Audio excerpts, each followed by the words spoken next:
ntago byoroshye zirari andi bose bamenye ko ashyizemo tentire ubusigarizwa umukobwa nawe ari bwakira modoka uri narakwana ukuri isa narumeye kweri itanora maka okay go nimuyibonye nyibivuga ubwasigaye abari barunda mu mutwe disi warusiko wareba filme zose wifuza inyamahanga zisobanuye n'inyarwanda zisobanutse kuntu tangira uzirebe uyu munsi ku rubuga wa eshatu akadomo igiti akadomo net action comedy drama amaseri filme zose wifuza zose kuntu igiti.net the free movie tree. Twe turamamaza igisubizo ku buzima bwacu cyabonetse ivuriro inshuti y'ubuzima ku bagabo barangiza vuba bikabije magadishu wumve neza ku bagabo barangiza vuba bikabije abatagira ubushake mu gihe cyo gutera akabariro imiti irahari ni ivuriro inshuti y'ubuzima abagore batagira amavangingo abatagira ubushake abagore batarangiza bose barakira kandi burundu ni ivuriro inshuti y'ubuzima muri iri vuriro kandi turaguha igisubizo kirambye ku bantu bikinishije ndetse ugatandukana burundu n'ingaruka zabyo tubavura kandi infection zifata mu myanya y'ibanga ku bagabo n'abagore hari ubuvuzi bwa aromatherapy ifasha abarwayi umutwe udakira n'indwara z'ubuhumekero tukagira kandi sauna na massage ifasha abarwayi imitsi na rubagimpande kuri wowe kandi wazonzwe na amibe indwara z'inyama zo mu nda mwese mutugane tubafashe ku bagore bafite ikibazo cyo kuva ntibakame turabafasha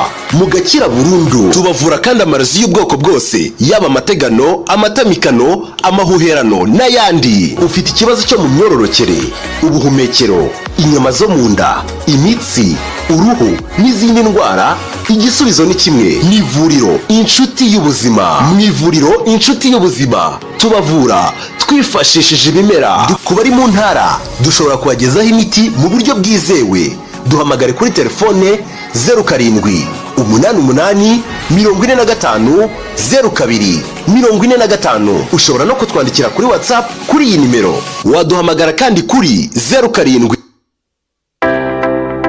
waba wumva utamerewe neza mu mubiri wawe uhura n'umunaniro n'amavunane bidashira n'ububabare mu mugongo no mu ngingo mu nda se ho hifashe gute gana Life Zone Health Center tubigufashemo inzobere zo muri Life Zone Health Center zifashisha ubuhanga bwa reflexology massage na detoxification n'ibikoresho bigezweho byabugenewe mu kukuvura indwara z'amagufa imitsi uruhu ubuhumekero imyororokere n'inyama zo mu nda tugana aho dukorera i Nyamirambo kuri Cosmos cyangwa duhamagare kuri 0792 400 370 maze ucukubiri n'izo ndwara zananiranye wanatwandikira kuri Life Zone Health Center at gmail.com.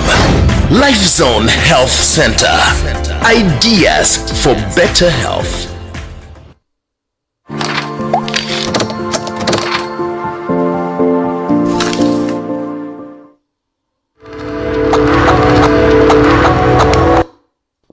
ngayo nguko rumva noneho K-Play Pictures bona abategana cyane rumva noneho filime kucyo yiswe koma aza hano ku isi turiho here hano turi our brain stores memories like in an electromagnetic field and if hano dusanga turi muri electromagnetic field y'ubwonko arandi ubwonko butwohereza ibiramutse wahwereye umutima utarahagarara gutera ariko ubwonko busangaho bwa freezing butari gufunctioninga ubwonko butujyana handi hantu iyo bageze muri studio bisa nka ari ibyanyabyo changing stations on a radio nkuko indura station za radio uri murumva FM ugahindura ukava kuri Bulise FM ujya kuri Tereze FM nuko bigenda look at that iyo uri kuri riyasi ubwonko babugenda gutya ariko ugeze hano nawe ubona inzazo dabaye upside down kubera magnetic field y'ubwonko iba functioning very well shika maguru hariya muri koma ari arabizi yuko agarutse ku isi yaguma ari kimuga niyo mpamvu ashaka kwigumira muri koma. Then a reaper got to him, which psychologically speaking initiated a necrosis of brain. Hariya sasa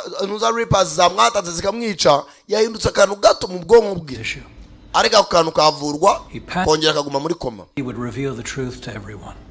Impamvu yanaba yatuje nukugira atagaragariza buri muntu kuri kwe Boiled everything. yakwangiza buri kimwe Out of there. niyo mpamvu yanze kuvayo. Remain ignorant That'll solve your problems. wanagumye usa nkaho nta n'icyuzi byagukemurira byinshi. Nugera muri koma utabwira umuntu ngo muri ku isi bigenda gutya, reka reka teteka umenyane n'ibyawe. All the people out there, your followers, you're gonna take them with you to coma as well? None bibari abantu bose barera bakumvira abantu baba bajyanye muri koma. Well, someone's got to support life. Slaves. Ati bariya ubusanga wabafashije ariko n'umuntu araka kunyubakira. I am not going back there. Ntabwo nasubira muri koma. You know, when a person's been touched by a reaper, Uziye umuntu akozwe na reaper, within a couple of minutes, their brain is dead. akanya gato intekerezo zo zirapfa. Where did you leave her? In a field? Uyu mukobwa wamusizeyo kandi nabonye ko mwatangiye gukundana.